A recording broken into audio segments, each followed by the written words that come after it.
started out in high school as a dishwasher, I was a bus person, then I was a server, and then I've done all that stuff. What is your secret sauce? If you can't tolerate like constant, relentless, personal industry, you just won't get where you want to go. Do we have some rapid fire questions? I think also like it's super fun. How did we land on a ready to drink margarita? But at the time, like the whole idea of a ready to drink cocktail was like just no one even knew what you were saying to them. That was it. I was like, oh my God, I'm a genius. Chef tasting or a la carte menu? Chefs are artists as well. You need time for your brain to just be in creative mode. You can't always be executing. I am definitely a bit of a people pleaser, and I feel really grateful for where I am in my career, my life. Did you get kind of some bad feedback when you went out to the market? Every minute of every day, I feel that way. I think people drink RTDs typically when they have no other choice. You probably heard the term inbox zero. I have a buddy, he like that, and he's got some like 73,000 unread emails, and I'm like, can we just delete them? Why don't women's jackets have pockets? Welcome back to Dine Grind, where entrepreneurial grit means kitchen hustle. I'm here with Aisha Tyler, a Renaissance woman who's just done so much in her career. And we're gonna be talking about your experiences in entertainment, your experiences in the world, but how the hell did you end up in the cocktail game and doing such a great job? It was wonderful. So we met at a very cool event at Nancy Silverton's house. We were both supporting Alex Loves Lemonade, which is for childhood cancer research. And we were across the booth from each other. So I'm listening to her and I'm watching her interact with all these people, all these chefs, and she's just crushing it. She's wheeling and dealing these cocktails. People are enjoying them, saying some of the best things I've ever had, some of the best drinks I've ever had. And so we're gonna dive all into it. Nothing is easy. I want to find out exactly how hard it was. And so, yeah, we're excited to get your story. Yeah, I'm really excited to be here. Thanks for reaching out and thanks for asking me. I'm really happy. Yeah, of course. I mean, our show is all about, and our viewers love kind of understanding what the grit is. A lot of our followers or a lot of our viewers are hospitality professionals, operators, and they're all trying to figure out like what's going to be the thing that pushes them over the edge. Yeah. And so you've been doing this since how long? Well, the booze company, or in the cocktail business, I guess, like kind of starting to kind of turn my energy into it since 2014. But I mean, I was a server in high school and college. I was a bartender in college, so my whole life. I started out in high school as a dishwasher. I was a bus person, then I was a server, and then after a lot of begging and cajoling, I got the restaurant I was working at in college to make me a bartender. So I've done all that stuff. How fun. Okay, so let's go back a little bit. And by the way, that's actually the same. I started as a dishwasher and then begged to be a server because that's more fun and you make... make better money, yeah. Also working in a... How old were you when you started? I mean, I feel like the first job I had washing dishes, I was 15. Yeah. It's so fun being in a restaurant environment. I don't even care washing dishes. Oh my God. I actually liked being a dishwasher. I liked the machine. I liked the machine. Yeah, it was so fun. I was like, I need this at home. And I mean, I will admit, like, you look back at your life and you realize, oh, okay, I understand so much more about who I was then because now I know how my mind works now. But I mean, I definitely am a workaholic. I have the kind of brain that like loves to execute. So like being a dishwasher is a great job because you're just making the place clean constantly. Like that felt great. I was like, I'm just getting it done. And then I was a kid, so then I'd stay late. It was an Italian restaurant in San Francisco called Grazia. And was it in Little Italy? It was, right on Columbus. End of the night, the chefs would make me sabayon. That was like my first like experience with like fine dining. Like, just, I don't know if anybody out there has ever either made or watched somebody make sabayon, but it's essentially like you whip eggs on a stove with Marsala wine until it gets really foamy. And the whole thing was like science and magic, and then I got to eat it. So like I was in love with kind of like the service industry and the restaurant experience and booze. From a very young age, I think. And okay, were you always this charismatic? Like was improv in your blood? By the way, I was also on the high school improv team. I don't know if you were. I know you were. I was. I started improv in high school. Charismatic is a very nice word, and thank you, but no, I was a massive nerd until like 6 months ago. Big dork. I mean, I'm 6 feet tall. I've been this tall since I was like 8. I mean, a very, very, very nerdy book. Driven. My parents still believe in television, so I was a big reader, and these are real seeing eye glasses. And when I was a kid, my prescription was a lot thicker. You know what I mean? Like now they got science, but when I was a kid, this prescription would have been like the bottom of a Coke bottle. So, and an outsider, for most of my life. But I also feel like outsiders tend to be better observers, and then also maybe part of my personality is I like making people happy because it was just so much of my childhood was like trying to connect with people. So I do feel like a lot of what drives me, as a comedian, as an actor, and definitely as as a cocktail company owner is like how enjoyable it is to give somebody something and have it put a smile on their face, you know, which I know sounds a little kind of simplistic, but it's wonderful. I mean, it's the reason why. So I took a detour when I was 20 and I went into real estate services and had legal people working for me. And I realized like the concept of like doing something simple and giving and nurturing for someone, like, and I'll tell you, you know, it was, there are a lot of celebrities that get into the hospitality game, and it's, you know, I don't know if it's a pet project or more of a opportunity to try to build some wealth, but what turned me on to you, what was so different was that you were like front and center at your booth, and you had employees there, and you were like, nah, like you were giving everyone their experience. And so I saw that resonate because I saw you put a smile on everyone's face while you were there, and you were so humble about it. Like it was really beautiful. And so I think that kind of hospitality, it's funny because it probably does transcend, you know, acting, improv, being a good person, being around, you know, being a business owner. Yeah. Yeah, it's interesting. Like before I figured out what I wanted to do in this space, like it really came because when I was a touring stand-up, I'd go to a new city, and for a long time, you know, you're kind of, especially if you're traveling by yourself, you're trapped in your hotel room, you know, like if people, even if you're not like famous or whatever, if, you know, people know you're coming into town, they would, you know, they'd hang outside of the hotel. You'd feel a little weird going out by yourself. So I would feel like kind of like, almost like imprisoned in my hotel room. Like I'd go from the club to my room, and then I'd eat like bar mix, watch like Law and Order reruns in my room. And I was like, this sucks, man. I'm just gonna get out and start doing stuff. So I would just make a reservation at whatever like one of the best restaurants was in that town. I'd take myself out to dinner. I'd sit at the bar, so I'd have somebody to talk to, read a book. And I just gradually was like, bartenders are just awesome. Like it's self-selecting for a group of people that really, for the most part, wants to make other people happy, like has a natural proclivity for making people happy. And there are curmudgeons in it, but most of them, you know, I always say that they're purveyors of joy, right? That's what a bartender does. They like see what you need. They figure out how to give it to you in an elegant way. They don't do too much. They don't do too little. And I just was like, I want to find a way to make people feel the way that these people make me feel, you know? Cool. And so that's probably the kernel of why I decided to start a spirits company. I love it. We're going to get into how that all happened as we get a little bit more deep into the story. So you're washing dishes, you're begging your boss to take the improvement to be a server.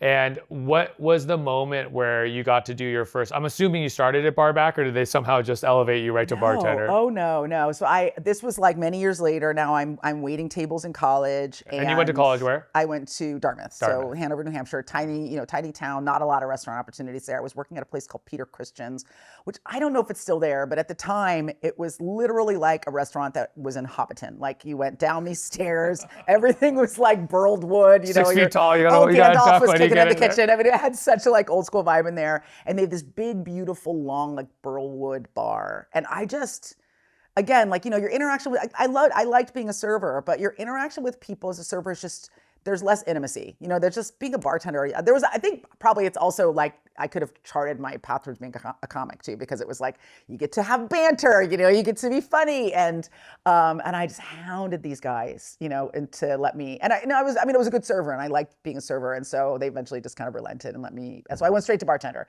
And I was not qualified in the least to be a bartender. I did not know how to make anything. And so this is back in the day when we still looked at paper things. And so I had a Mr. Boston's back there and I was like, oh yeah, every time anybody ordered vodka soda, you want a vodka soda? Give me a second. I looked that up. But we had this was also, and you know, it's not like there aren't bars serving dumb drinks now, but back then there were a lot of like gimmicks. Mm-hmm. So I remember that a big one was flaming lemon drops. We were doing flaming lemon drops, and then you know you would light the 151 on fire and everything like that. It was this big show, and I definitely lit that bar surface on fire like 3 or 4 times. Like, that was my nice move. Bro. Oh yeah, exactly. Just shooting down the whole bar. You know, I'm surprised they didn't fire me immediately. But I mean, I did all the other stuff right, which is that I loved engaging with people. Yeah. And making them make sure they had a good time. And you were in college serving college folks for the most part? Yeah, mostly college kids. You know, it's a tiny town and it's a college town. So mostly what you were serving was students faculty. You know, there weren't even a lot of people like living in that town. It was mostly just people associated with the school. And did you get a reputation for being kind of this funny, like special bartender yet, or was this kind of later down the line? That was later. That was later down the line. I think I got a reputation for setting the bar on fire. For setting the bar on fire.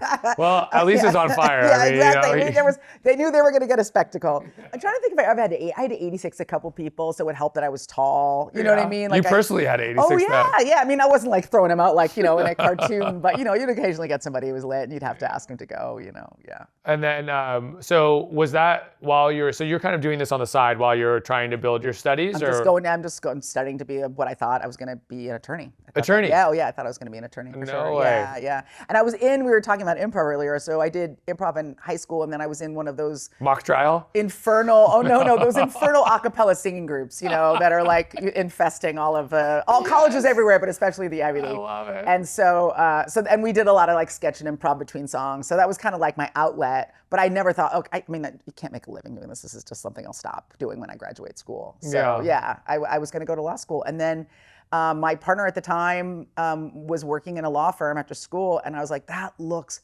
horrible. You are miserable. And so I revised my plans. Yeah. And that was before you graduated? It was right after, like moved home after graduation. I thought I'd take a couple years just to figure out. I still am, but I was really into the environment. I mean, I grew up in the Bay Area, which is a pretty progressive place. And I grew up snowboarding and going to the mountains and camping and everything like that and whitewater rafting. And so I wanted to be an environmental lawyer. That was my plan. And I got a job at a really cool organization that still exists. It's called the Trust for Public Land. And what they do is they go into underserved communities, urban communities around the country, and they buy up essentially like derelict properties and turn them into parkland. So the whole idea is to go to a community that has no green space, no place for kids to play, nothing safe, and create this beautiful space for families. And, you know, there's so much science about how human beings need to be around green just for like basic, you know, cognitive function, and how when kids have a safe place to play, they progress better, you know what I mean? Everything. They perform better on all metrics. So they were just doing this amazing work. So I got a job there, and it should have been my dream job. And I was just like super unhappy, and I didn't know why. And I think being a human being is tough work. I think a big part of being an adult is just trying to like soothe yourself and like really try to like sit back and like understand, like, you know, that's the whole journey of life, like trying to figure out who you are and how you move through the world, and then trying to make sure that you're a force for good. But a lot of that starts with figuring out, like, you know, who you are. And it was just so weird that I was like, I have my dream gig. Why don't I like it? Why am I not happy? And I realized it was because I wasn't performing anymore.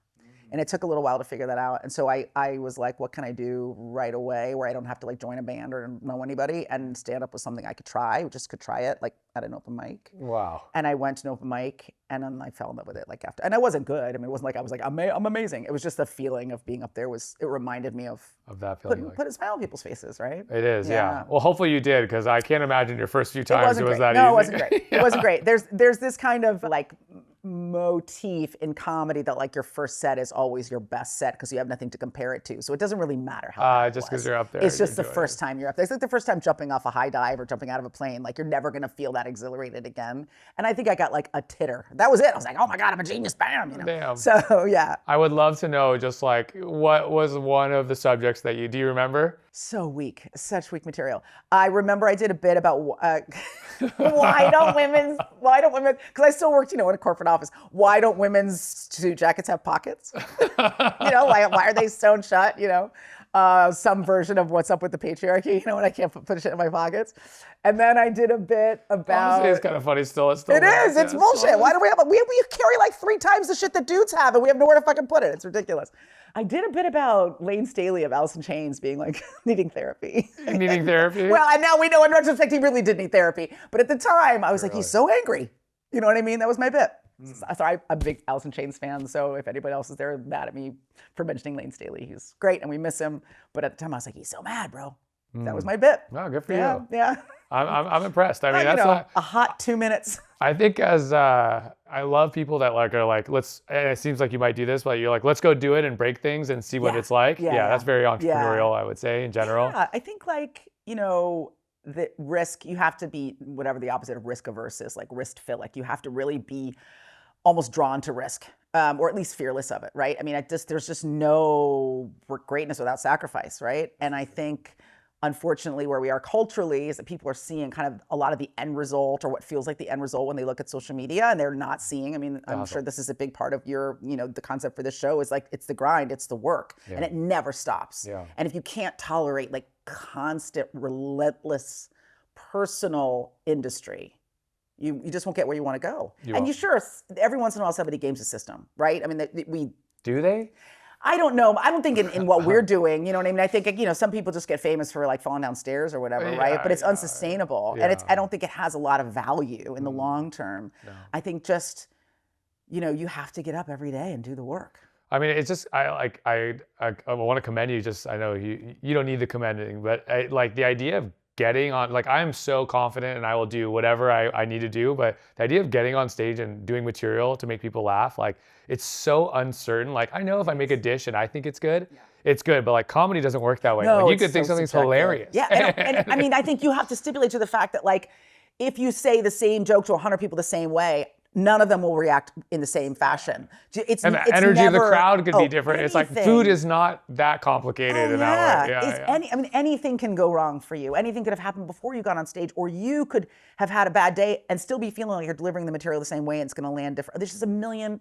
And then comedians are so, what's the right word? I mean, we're just so, there's a deep insecurity there, right? I mean, I think it is a need to connect and to give joy, and that's a part of kind of your own sense of self. But, there's also like this other thing about, a comedian can have 1,000 people laughing, and if one guy is not laughing, that's all you can see, right? You're just fixated on that guy. The room's going nuts, and you're like, what the fuck's wrong with this guy? It's like that. It's like that in food, I think, as well. Yeah, if you see one plate come back with like 30% of the food left, you're like, what? Oh man, I went out to a fancy dinner last night, and I didn't eat my duck skin, and then I apologized for like 3 minutes. I was like, guys, I just can't do it. I can't do it. I cleaned every plate. But no duck skin? I know. Was it crispy? It was crispy, but if it's super thick, I can't do it. Chewing fat is a... Masticating fat, like, and ducks live in water, so they're really well insulated. And somehow But he should have got it. I ate all of it except for that one. This is so inside baseball, but there's always just this one really robust piece of fat at the end of the breast, and it's just heavy duty for me. Do you know what I mean? Everybody else ate it. We all have our peccadillos. I mean, but the thing is that, and honestly, like if you eat that, you're gonna not feel so good after either. Yeah, and I also had 17 more courses to eat. I was like, listen, I'm just trying to protect the whole approach. I'm gonna leave this one piece behind. But yeah, no, I feel, because I love, I'd like probably after my work and my company, like dining out is like probably my major hobby. And so I do feel like a certain responsibility to the kitchen to be like, oh, I thought this was really great, thank you. And I really, and I was dining in a restaurant that had an open kitchen too. So like they were watching us eat. But that's beautiful. Yeah. And also they appreciate that. And even like, I feel a responsibility for that too. Even if it's just because so many people don't say anything and you worked in hospitality. But then you're like, I don't know why they didn't. I was like, I didn't eat it because it's just like, I can't do it. It has nothing to do with the quality of food. It was amazing. I think I'm almost always cut the skin off of duck. It's probably the only thing I like. Yeah. I'll eat like confit. I'll eat confit. We need to get you a little duck skin bag, so when you go, you could just put it in there. Just hide it. Yeah. That's what I should have done. I'll be like, why is all the dogs following? I know. It's like she smells delicious. Yeah, we got a duck hunter in the house here too. Yeah. Okay, so now let's switch gears. Okay. I think we know enough about what made us get here. So. What happened that made you go, well, light bulb, it's time to start getting back into the cocktail business? Oh, wow. So this is pre-COVID. I want to say like maybe 2013, 2014, I had a podcast. Okay. I had a podcast for 5 years. It was called Girl on Guy, and it was kind of one-on-one origin stories, mostly in the entertainment business, but I talked to a lot of people in the bar business as well. I just called my heroes up. And asked them if they wanted to come on the show. And I had a little office that I did my interviews in, and I had a bar in there. Because sometimes people would come and they would be nervous, or it would be late at night. And so it was just nice to give people a cocktail. And note to future self. No, yes, I'm telling you, like, it didn't happen all the time, but occasionally somebody would want to drink, or I'd work late and I'd want to have a cocktail. And so I built this little bar out. And I think I was also having all these really great bar experiences, and I wanted to replicate them. It really came from that. Like, I'd have a great drink in a bar, and then I'd get home and I'd have like, half a bottle of oxidized like Marlboro Sauvignon Blanc in the fridge, and I'd be pissed about it. I wanted a real drink. So I started kind of building out this bar with like the elements that you would need to make like bar quality stuff, all kinds of arcane, obscure stuff that most people don't have in their home bar. And I just quickly realized, like, this is like a heavy lift for me. and I have the resources and the money and the time, you know, and the energy. I don't have kids, you know, this is something I can, and I was like, but most people are never going to do this. And I just thought, and also I'd get home from work and I'd want to drink and then I didn't want to make it. I was like, it's late. I want a Negroni. I don't want to make 3 dishes sticky. I want it right now. So I started batching stuff and keeping it in my fridge. So I'd make a batch of Negronis and keep in my fridge, like a Bormioli bottle, right? So I could just like swing it open. For people out there listening who don't know, cocktails are a lot like soup. They taste better after a couple of days in glass. You know what I mean? Not if there's citrus based or they have a lot of perishables, but if you're doing like a full like spirits-based cocktail, they just get better and better and better. They taste better, and that's why you get a lot of people that barrel age cocktails and stuff. But just in glass, they get better. Sorry, I'm gonna sound like it's super dork. Like all the esters soften and they just get like rounder and more interesting. So I was like, man, these taste great. I wish you could buy these in the store. And it was really that, it was like kind of that basic of like a thinking, you know, like flow. And I had a lot of friends in the spirit space. And I had some friends who were like, why don't you come to Tales of the Cocktail? Wow, straight to New Orleans. Straight into the belly of the beast. Okay. And I was like, I can't go because I'm not gonna know anyone. It's gonna be weird. I'm not really in the spirits business. I'm not a bartender, and I'm gonna be like a fish out of water and everyone's gonna know. And then I got to New Orleans and I knew like 30 bartenders. That was kind of the golden age. I mean, not that there was a golden age, but, but there was a very special time in the cocktail world in the early 2010s. Yeah. Like, I mean, Varnish. Oh God, Varnish and Milk and Honey. And a lot of these places are, you know, some of them gone, some of them still around, Attaboy, or they have new incarnations or doing new things. And I mean, even I think Mace has been around for, I mean, like a lot of these guys are still working, they're still hammering. I love bartenders. I mean, these are people like living the absolute dream, right? I mean, these are like real life vampires, party all night, sleep all day. They're a great time. And Sam and Mike from Attaboy were bartending some big whiskey party and I hung out with them all night. And I was like, geez, I want to do this all the time. I just want this to be a part of my life. So I started prototyping stuff on my own. I came back the next year with a bag of like samples and just asked all my friends to try it for me and give me notes.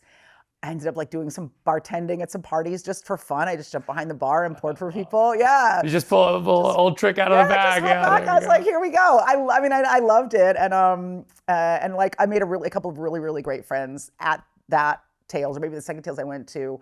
I met Toby Cicchini, who people know from Long Island Bar, and he's also the inventor of the Cosmopolitan. So he is, you know, bartending royalty. And David Moo, who's also an incredible bartender, until very recently owned a bar in Brooklyn called Pocket Bar. Yeah, I'm gonna say it's Pocket Bar. Okay. Sorry if I got that wrong, David. I just wanna learn from these guys, and you know, I'm never gonna go back to being a full-time bartender, but I wanna understand how they operate and, you know, learn from their years of experience. And I still hang out with these guys now, and whenever I'm working on something, I ask them to taste it. What I love about them is that they never say anything nice to me. It's always hard. I like with my group of friends that I grew up with, we always say, you know, we love you if we're just gently bullying you on a constant basis. And these are those guys, right? Like if I'm not talking shit about you, it means I wasn't paying attention, right? Like, yeah, you know, I'm looking at you and that's why I care. And so just through kind of, you know, the process of just iteration and spending a lot of time around people who think about cocktails all day, I started putting, you know, the idea for Cocktail Company together because I wanted to be, and this is hubristic, I think it is, there's a certain amount of ego in anything anybody does, right? But I think if you think you can do something great, you have to believe that you can do something great. For sure. So the idea was, you know, the ready to drink category, which at the time was pretty mucky, and it's still pretty mucky, but when you would tell somebody like, oh, this is a cocktail that's, you just pour it out, they would be like, is it a mixer? Is it a, like, you know, do you add it to, and I was like, no, the cocktail's in there, it's done. Could we make something that was really great in that category? And since then, obviously, the category's really exploded. But at the time, like, the whole idea of a ready-to-drink cocktail was like, just no one even knew what you were saying to them. You know, they were like, you know, I mean, the stuff that, I guess there was a big ready-to-drink, it would have been a naissance, not a renaissance, like in the 50s. Oh, in the 50s? Yeah, in the 50s in America, you could get the Harvey Wallbanger and the screwdriver and all that stuff. You know, I mean, really low quality, you know, low quality ingredients, low quality. And then, you know, this is the Renaissance, right? Yeah. But when I was doing it, just explaining that it was ready to go was like the hurdle. People didn't understand what you were talking about. A little early, but that's a good thing, right? Yeah. And it's hard to innovate in any category, right? It's hard to innovate, especially period. the spirits game. We've been drinking spirits since we were prehistoric. Caves, pretty much. Exactly, yeah. So how can you do, and for me, I know there are a lot of like, you know, celebrities in the booze space now. I wasn't just going to put my name on something. Like if it wasn't going to be something that was wholly out of my body and like that I cared about and that it was my IP, my ideas, my concept, I wasn't going to do it because it's also very hard. Like, why get in it if you're not in it to like do something extraordinary? I think this is what's so amazing about this too, is that I feel like what you shared is like most people just lend their, hey, I built this, big network and following. I'm gonna leverage my intellectual property and collaborate on this brand. And hey, what do? They go down there, maybe they taste a couple things, but they're really there to take a photo and move on. Totally. Yeah, right?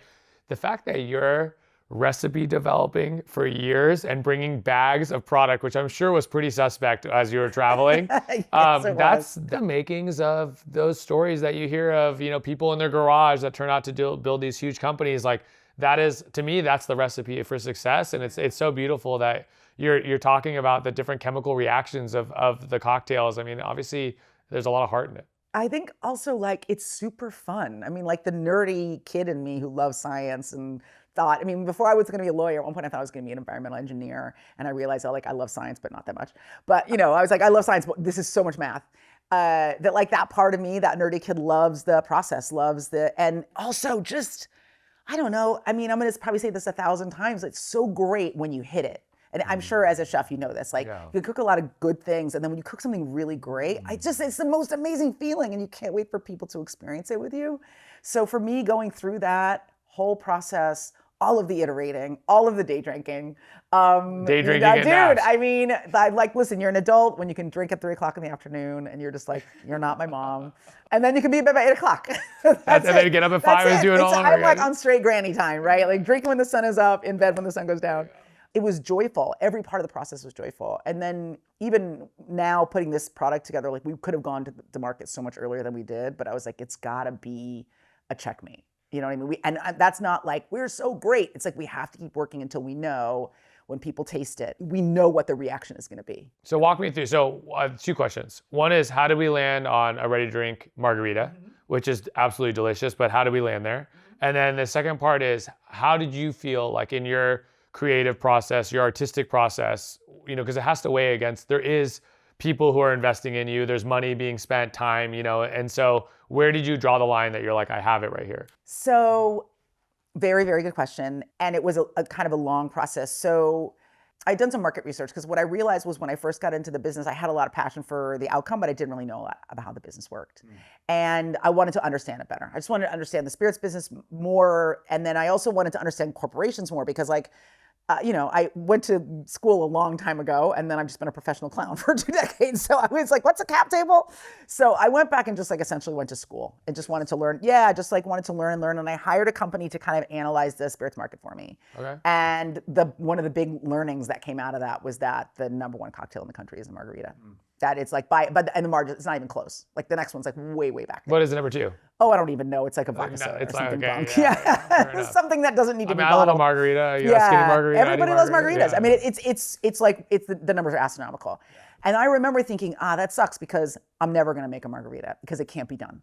Shelf-stable citrus tastes like trash. It's oxidized. It either tastes like cleaning fluid, or it looks like something you put in your car. Like, it just can't be done, because if it could be done, it would have been done already, right? So that was kind of my mindset. And then this was during COVID. I was just trying to think, and with my partner, like, what's going to be the best? You just want to do something that's special. And at that time, there were a lot of companies coming out with whiskey-based cocktails. Like one of the big ones is Slow and Low, which is delicious. And then some of these bigger brands were coming out with other whiskey-based cocktails. And it felt like it was probably going to be a category that like I couldn't compete with financially, right? Because it was like Bullet had one, a big companies, big money. We're talking about a margarita, and I was like, it can't be done. And then I was home. And during COVID, I was doing a cocktail hour. So every week I would post, hey guys, I'm gonna make a Negroni today. Come on with me at 4 o'clock on Monday. We'll make it together. We'll talk about it, and I'll answer your questions. And that was a really fun thing. Everybody was stuck at home. And I was doing that every week. And I just started thinking about can I do it? Can it be done? And the short answer is, at 1 o'clock in the morning, I sent my co-founder a picture. I love 1 o'clock in the morning, right? Email or text. I sent him a picture of a clarified margarita, and I was like, I think this I was going to wonder if you centrifused. Yeah. And I was like, I think this is it. I think we can do it. It tastes great. So you're like a mad scientist at 1 a.m. You're way up past your bedtime. My joint, way like double bedtime, right?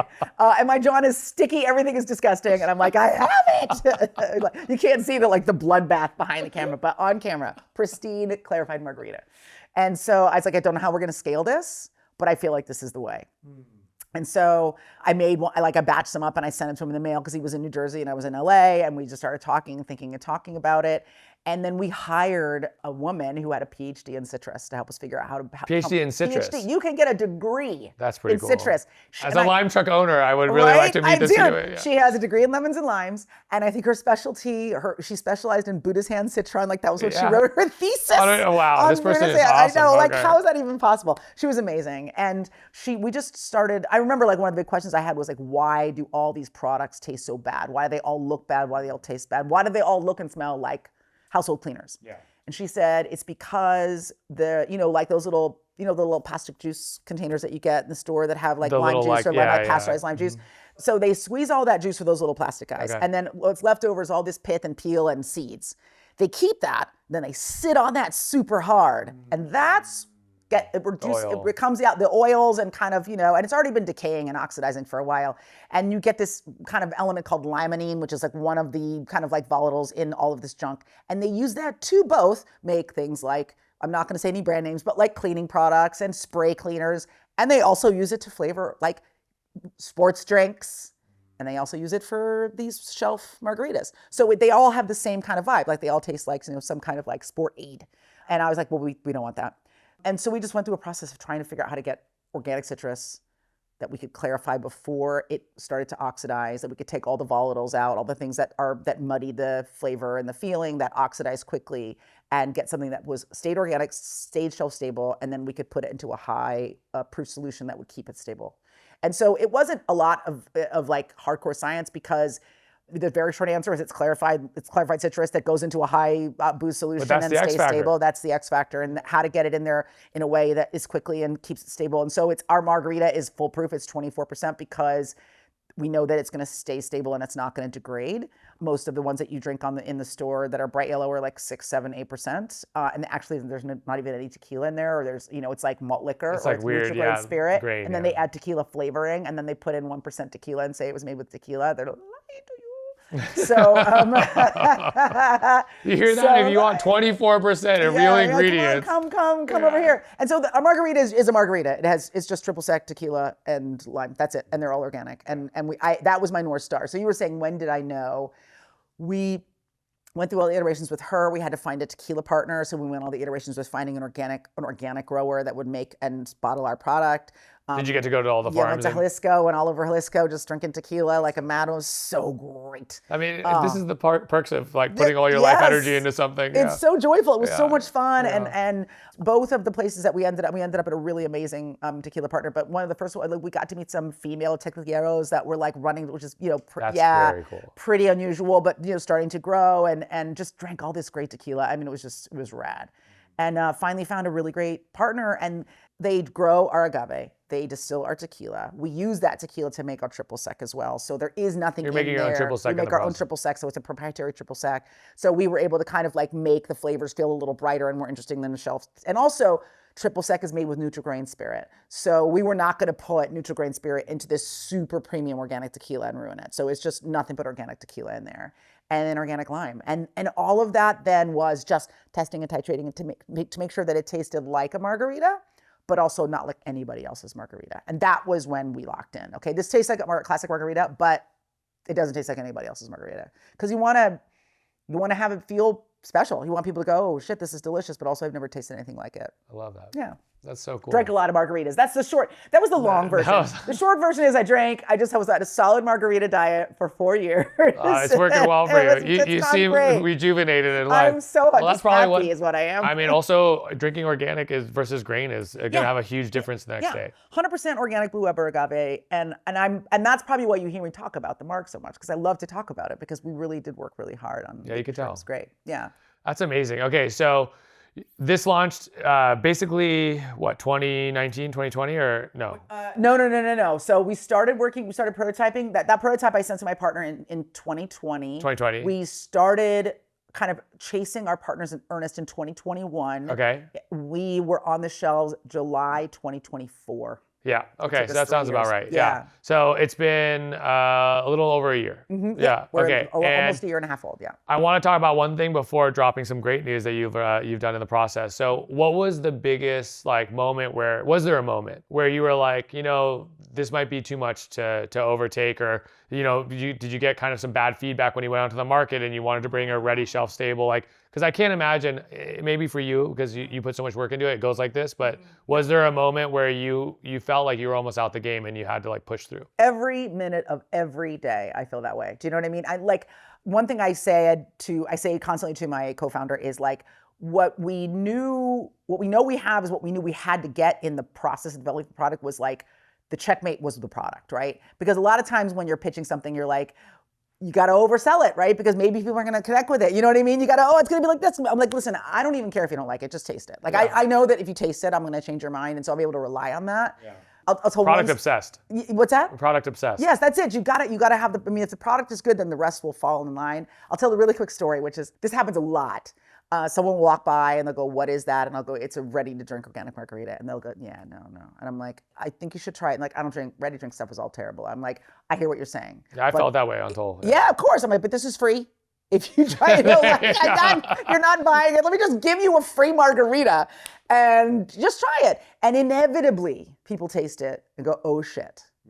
And then pick up a bottle and walk away. Yeah. And that's not me. Are you doing these store demos? I do demos all the time. What I love is when I do a demo and people buy the bottle, then they leave the store, and then they come back in and go, wait, are you Aisha Tyler? wait, what just happened? It happens a lot. Yeah, they're like, wait, what just happened? But you know, I just had this lady, and she was like, I don't drink those things, and I'm like, or I don't like tequila. I'm like, just try it out. Yeah. And that was just because we started working on it in 2020, and we worked for 4 years to get it to where it was. But I also think there's all the other things. It's a clouded category. I am not a giant corporation. Do you know what I mean? We are we are a 2-person organization. It's me and my co-founder. That's it? Yeah, that's it. We have people that are working with us, and we have vendors and contractors, but we don't have a physical plant. We don't have an office. He's in his home office. I'm in my home office. We're grinding. He's driving. He's on the East Coast. He drives and does the tastings there. I drive and do the tastings here as much as I can.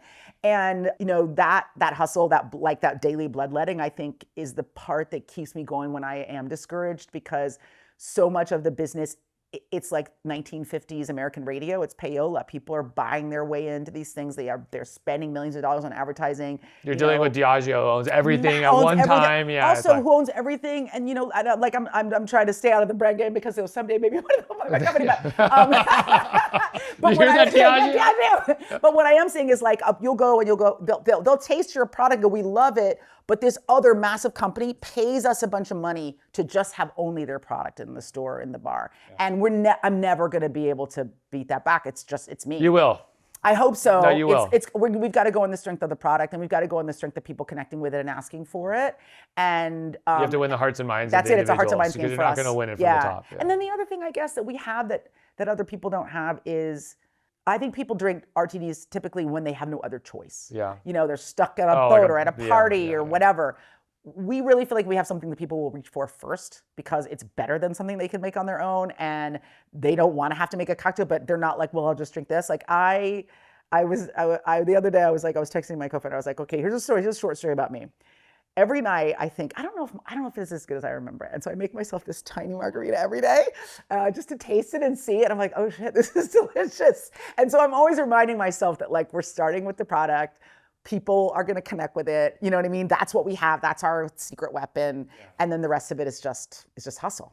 Well, so, okay. And then you go to Vegas for the Proof Awards. Yeah. And talk about what happened. Oh my God. Because this is a big deal. I mean, I would feel like we won the Great Food Truck Race on the Food Network. And until that point, I had worked 100 hours a week. I had put my blood, sweat, and tears into this business, my life savings. And you're feeling like maybe I'm throwing it down a hole. Yeah. Even if it's great, like, will anybody ever know? Well, will this mean anything? Yeah. And then you get an award, and it's like so trivial. It's a fucking award. Like, there's a million awards out there, right? But at the same time, it's not.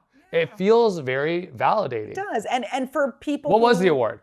Well, we got 2 awards there. We got. Oh, sorry. We got 2 awards. There you go. We got 2 Century Awards. So we got 2 100-point awards. One for. That's insane. Yeah, that's crazy. I mean, I think it's pretty unusual too, especially for an RTD. And it's not your first time winning? No. Yeah, that's even crazier. I mean. You really have a gift for this. I guess I just want to do good work, right? And don't want to half-ass it, and I don't want anybody else to ever say that I half-assed it. Do you know what I mean? I think Okay, that so just starts there. this is a caveat question, and for you at home, like you just follow along because this is driving me nuts. So I like to do a lot of things. I have a footwear company. I'm a chef. I have an AI agent company. I'm trying all these things, right? Yeah.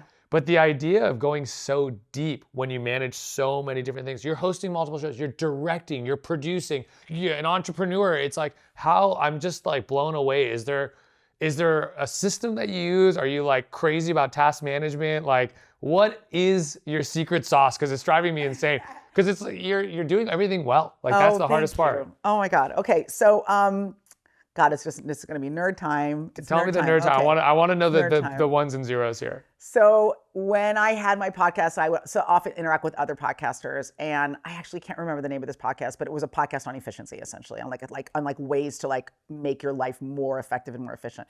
I wish I could remember this guy's name. I'll remember it later. Anyway, Mr. Efficient, Mr. Tasky Poo, Mr. List Pants, and I went through a period for about a year where I just like regimentized the way that I work. And I remember people would ask on my podcast, like, how do you get everything done? I'm like, well, I just essentially get up in the morning, I execute all day, and then I go to bed. That's it. Like, it feels, I wish there was like it was a secret. I'm not a list keeper. I have one place I keep everything, which is, I have a calendar, and I keep everything on my calendar, my tasks and on my calendar. But there is it is almost like brute force hacking. I get up, I attack all day, and then when it's time to go to bed, I go to bed, and then whatever didn't get done just gets pushed to the next day. There's no bigger kind of systemic flow to it, because I think even adding another kind of workflow would be extra work. Do you know what I mean? Sure. So it's kind of keeping organized on a calendar. I don't do a lot of delegation because I used to have an assistant, but what I found was that the time it took to explain something to an assistant was time that I could have been working. So, I'm not sure about that one, but I'll take it. I went to a few assistants, and it was like, okay, like for example, booking travel. Yeah. Can you go book this travel? No, booking travel is the hard one. When it comes back, you didn't get the seat right, you didn't get the food right, you got the hotel room wrong. Like I could have done it all myself, right? Yeah, and then that one's a tough one. I kind of control that one. So it was, and then also just, if you hire someone, that's a reciprocal obligation. Like you owe them something too. You owe them to develop their abilities, and and I want people who work for me to grow. That requires a lot of mentorship, which I would love to provide, but I can't do that and also run a business or multiple businesses. So when my last assistant left, I felt like I'd rather just drag all that energy back and use it against my work. And it's been working really well. So then what happens so you get this hair of an idea. Right. And so you have to decide, like, is this going to fit in my life? I'm imagining, like, because it's passion driven, right? I think you feel it in your body. Yeah. I think it's got to be something that you feel like you really. I've been cursing a lot. If this is a no curse show, it's too late. You have to really give a fuck about it. It's a hospitality show. I think we're really like far. It's too late. That egg is broken. You have to give a fuck about it. And I feel like that is my litmus test all the time. Like, do I care about this? And it isn't even like I don't give a shit. It's just like I gotta care about it so deeply that I'm gonna wake up thinking about it in the morning. And if I don't, then I don't do it. When I was younger, because I am definitely a bit of a people pleaser, and I feel really grateful for where I am in my career, my life. It was very hard for me to say no. And so I do work really hard on being able to try to be as gracious as possible, but say no to everything that is not critical to me, my work, the people I care about, my family, or everything past that, I don't do, because you also have to have time to dream. If you're an artist, and chefs are artists as well, you need time for your brain to just be in creative mode. You can't always be executing. And that was something I did very poorly when I was younger. I did not rest at all. And I'm in a mode like where I think I'm more effective now because I do a little bit better job of resting more. Do you schedule rest, or do you just know that you have pockets of it? I just have pockets of it, and I try to exploit it whenever I can. I have a pretty intense internal voice telling me that whenever I'm sitting still, I'm being lazy.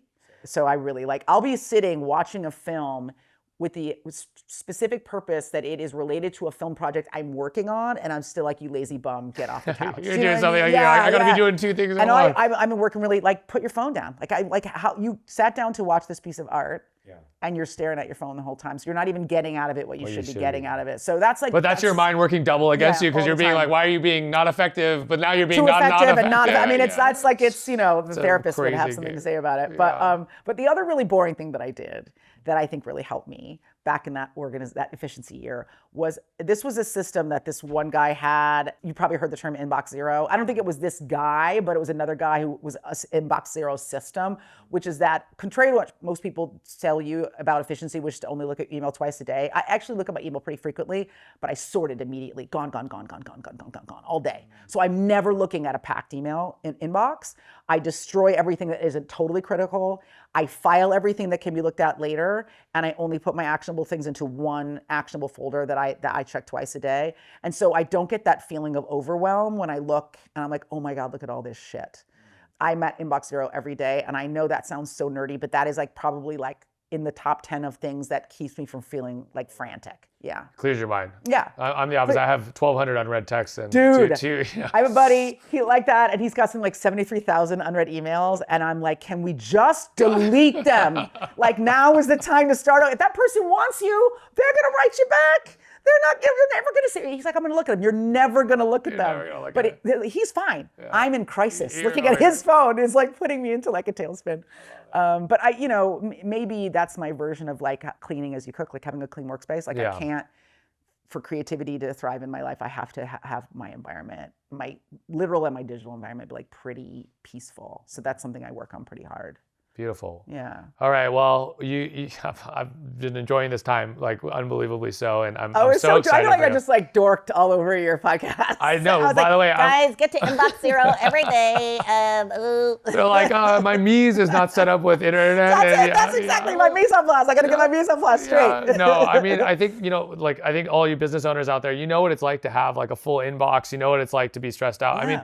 Every operator I know is doing 100 things. Because if you're a really successful operator, you're getting to do one thing. But if you're a single restaurant opener, you're the handyman, you're the marketer, you're the CPA. The orders, you're expediting. I mean, I don't know if you know this.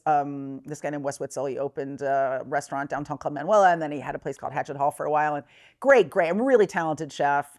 This is going to be complimentary. It is only complimentary because he's so talented, and I was so happy when he got his star. But I remember when he opened Manuela, like he was doing everything. And you could see a friend of yours who was really at the top of his game, like his battery was just straight yellow all the time. Do you know what I mean? And you see it like you're killing it, but it requires so much of you, and you have to be kind of mercenary about kicking everything else off the table that isn't just super critical. And maybe some critical things have to go too. But then also, and this is something I was trying to explain to somebody about, even though I've never run a restaurant.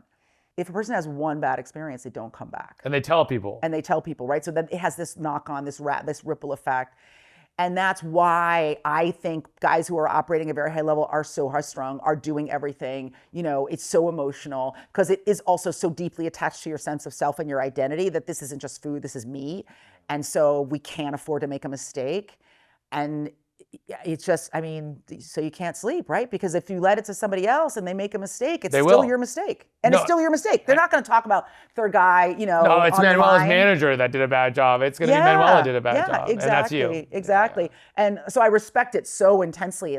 You see the tip of the iceberg when you come into a restaurant and you go to a bar, and then you're like, I didn't like that. You didn't see that guy was slaving, that woman was slaving over that concept for months of their life. Months, not just that day, right? It's a labor of love. It's a labor of love. And I think that's when I asked earlier, like, how do you do it all well? And then how do you do it all and then do it so well? Because I think one of the things that, and I hate to say it because maybe I'm off here, but I think operators have to make a decision at some point. Do you want to have that one restaurant and control every little detail of that restaurant? Or do you want to grow and be able to have a weekend off to be with your kids or to go do things? And it's like, I do think there's a fork in the road. I don't think you can have your cake in that way and eat it too. And I see a lot of restaurateurs, they go one way or the other. And sometimes they go to Napa and they live off the farm and they grow exactly every dish and everything they custom make each piece of plating and pottery. And you're like, yep, that's exactly what the tip of success looks like if you are going to control every detail. And then the others, you look at Danny Meyer's like Shake Shack. Yeah. It's like, you're not going to go into Shake Shack and have the best experience ever, but you'll have a good burger experience. Yeah. And you're having something that feels singular to that place. Like I was saying earlier that I'm like a food tourist. And so like years ago, and I can't remember the chef of the name, I think it's Niels Goransson, but that's probably not it. I just made that name up. But there's a restaurant called Farviken in Sweden. Oh yeah, of course. Yeah. So, and it was on the first season of Chef's Table. Yeah. And I flew just to go to that restaurant. I went to Sweden just to go to that restaurant. It was unbelievable. You flew to Sweden just to go to that restaurant? Yes, You're my kind of people. I'll travel with you next time. Just to go to the restaurant. I went to Tokyo just to go to Noma. Okay. Yeah, like Wait, you did the Noma Kyoto. pop-up? Yeah, Kyoto. Yeah. Are you gonna do it here? Yeah, if I can get in. He might have asked me for a food truck. Oh, dude, that's unbelievable. That's so exciting. Yeah, we'll talk about it. Yeah, so I mean, like, I remember sitting at the table in Kyoto and no one was like, we flew to Japan just to go to a restaurant. Look at God. But we went, and you had to fly to Stockholm and then rent a car and then drive like 7 hours north to outside of Ore just to eat at this restaurant. And you had to book a hotel room because there's nowhere to stay near there. And it was the greatest experience. I mean, that meal is like an 8-hour meal, right? You get there at like 3 or whatever, and then there's like, 6 courses before the meal and 16 courses during the meal, and then 5 more courses down for dessert, and then cigars, and that they grow their own tobacco, and they make their own snaps, and then you get up in the morning, and then there's like an 11-course breakfast.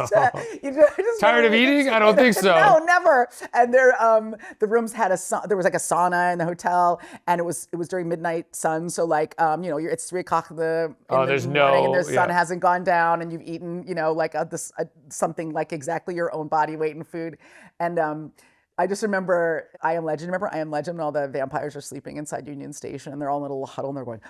That was me. That was me in the sauna. I was like. I'm sweating out food. I gotta digest this food. I can't because I have to eat all of breakfast. I can't leave anything on the plate tomorrow. Like, it's as much a commitment to the chef as it is to you. You're like, I can't leave one grain. Yeah. They walked 100 miles to get the one cow that died naturally and brought it back here, and they aged it for 90 days. So it was such an intense experience, and it was so beautiful. Like, I loved every minute of it. It felt so personal, so emotional, and so Nordic, and it was the greatest. It was the greatest, right? He closed his restaurant. Yeah, I cannot cook at this level. And he was doing that thing. I've moved to the country. It's completely curated. It's a pure expression of how I want to cook. And I cannot sustain at this level. Yeah.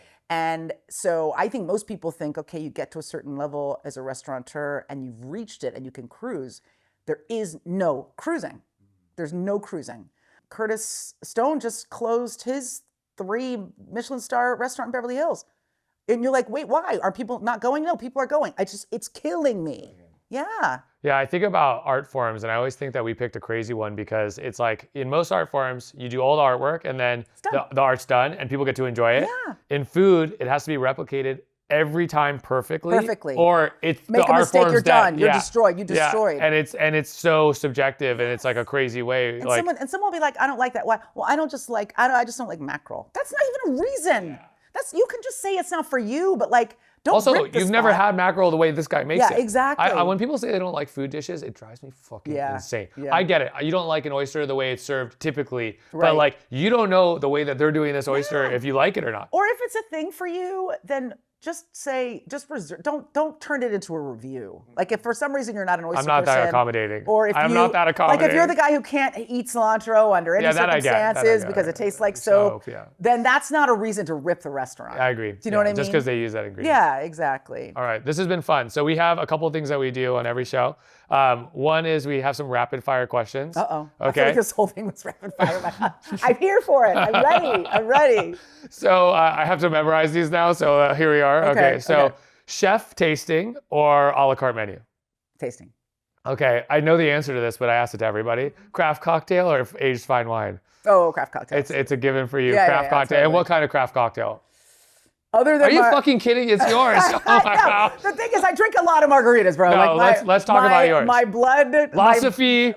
Yes. Organic margarita. Yes. And we're actually launching a couple of new SKUs next year. But no, listen, it's funny because I drink so much of my margarita that I'm like 70% margarita at this point. But if I'm not drinking a margarita, I do chase, I'm really into Boulevardiers, right? Like a whiskey-based Negroni. That's like, sometimes I forget about them and then I have another one. I'm like, oh, that's pretty good. Yeah, but margaritas, my margarita, and if my margarita's not available, I'm a fan of all tequila-based cocktails.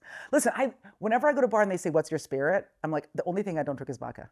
Yeah, only thing you don't drink is vodka. That's it. I love spirits. I love the experience of it. I love spirits terroir. I'll drink anything. It's a funny. I had before we lost our house. I had like 600 bottles of booze, and you could find 3 bottles of vodka maybe that someone brought from a party that was like hidden in the corner. It's just sitting. I'm like, no one is ever going to open this. I've got to give it away. Yeah, exactly. Totally. Okay, Neapolitan style pizza or New York slice? Oh shit. Oh man, I wanted this to be a rapid fire answer for you. I like a specific kind of Neapolitan style pizza with the crispy edges. Tokyo style. I guess that's what it's called. There's a place here in LA called Quarter Sheets. Oh, Quarter Sheets. Yeah, and also that's different. Yeah, and De La Nonna, and those are my. You like the thick boys. The thick boys with the crispy. Yeah, I like the thick boys that got the crispy edges. Those are really good. Quarter sheets. Oh, God. Did you have the princess cake there? I haven't had the princess cake, but I've had so many slices of pizza at that So place. good. That place like, is really good. Oh my God. Have you had? I'm gonna butcher the name, but it's Apollina's. No, I don't think I have. Oh, it's deep dish. They layer cheese within the dough. Ooh. I never wait for food because it's just like some mental thing. I can't get do it. it. Yeah. Hour and a half I waited. Oh, yeah, I'll never wait And for I was anything. still into it. Oh my God, that's Yeah, amazing. it's, People are sleeping on Della Nonna. Della Nonna is downtown LA, and they I like also that bar do a next door, fab too. one. It's It's pretty so cool. great. Oh yeah, let's go. Yeah, let's go. Yes, Yeah. yeah, that's a great place. Okay, so then smash burger or full size patty? Full size thick. I said I like them thick. I'm sticking with my line. I do. I like a thick burger. I like a burger that's almost like you got to unhinge to eat. Okay, there you go. I eat a lot of red meat. A little father's office style. Yeah, a little Father's Office style. I'm sorry, there's a really good fat burger here in LA that I like. You know what's by your house that was my favorite burger in the world, but not Thick Boy. Everson Royce Bar. Arizona Bar is the greatest. It's the Yeah, greatest. their burger's great. Yeah, Their burger's great. Yeah. Yeah, smash burgers are fine. I don't know. It's just like, I don't really get it. I like I'm it. like, we made you a burger, but there's less burger. Yeah, and the first time I heard the concept, it blew my mind. Like, well, you want the patty to have no juice and Yeah, like be just crispy on the end? and burnt. But- yeah, I yeah, mean, it tastes good. it does taste but good. I don't really get a boner for that. No boners for them. Got No boners it. for Okay. smash burger. And then 3 key ingredients for your recipe of success. Ooh, 3 key ingredients for my recipe for success. Be relentless. Be your own best critic, meaning not to beat yourself up, but to really be clear with yourself about what's good and what's bad. Don't lie to yourself. Tell yourself the truth and always be striving to be better. So that's a long second one. That's what this tattoo says. Actually, crazy. Really. Yeah. Okay. Yeah, I mean, this tattoo says relentless. Does it really? Yeah, in French. Yeah, be relentless. I mean, just relentlessness. Yeah, bam, boom. Wonder Twin powers activate. And then the third one is just to move through the world with, man, I'm a greeting card. Just with joy. You know what I mean? I feel like being alive can be really hard. I think, we know so much more about how hard it is than we ever have because we see so much of how people are suffering all around the world. And I think to really reflect on the idea that like it's a gift to have the autonomy to do what you want to do and chase your dreams. Most people don't even get to that step. That it's a gift to be in a position to chase your dreams and to really chase them in a joyful way. And to think about how the joy that you apply to your work can radiate outwards and help other people move through the world as well. That's beautiful. All right, well. And then get fucked up. Get fucked up and have good margaritas. So it's a shout out. Before we wrap this show, you know that I had a slip and fall in the kitchen, which made me want to make a better work shoe. Snibs is all about hospitality workers. We care so much for our industry. And I gifted you a very special pair. These are our pro boots in tangerine They're so dope. sorbet. They're I dope. figured your style is so cool. They're so cool. I gotta say, I didn't think I was cool enough for these shoes, but then I put them on and they're so dope and they are so comfortable. They rock your I style. brought you a gift too. You brought me a gift too? I did. Wow. I I mean, I think we might be twins over here. I brought you a bottle of margaritas. Oh, thank you. Yes. I'm so excited about this. I drank enough that first night, so I'm sure we're gonna you know what you're have in to for. do it. Yeah. And I brought you a T-shirt too, but I don't know if you're it's so gonna fit sweet. you. But Thank you for I all did these bring gifts. you a T-shirt. This is like our signature shirt for our company. Oh, amazing. Sex is cool, but have you had a margarita? And sex is great, but margaritas last longer. I'll make sure I wear this while we're having sex. Yeah. Yeah. Sorry. What, Sorry, Elise, I didn't say sex and then that. a margarita or margarita and then We sex? can do both. Have you watched combination. Seinfeld? No, they have a margarita? No, what is he No, trying to eat but at he's the eating the sandwich? sandwich.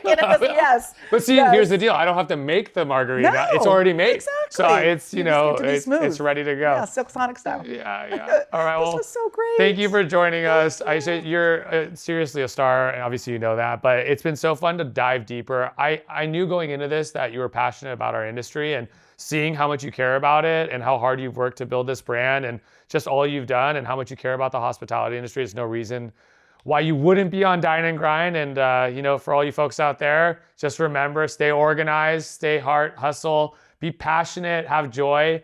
And I think the thing I got out of this, which is really something I'm going to do after this, is I'm going to make sure my vision of what's good and what's bad is really clear. Because I think when you're honest with yourself, it just allows for more power in everything. Yeah. I mean, I just think, like that relentless care for yourself, it can be good. It doesn't have to be a negative voice. It can be a positive voice, which is just pushing yourself to do your best every day and then getting to give it to somebody else and have them smile. Have them smile. Yeah. Done deal. Yay.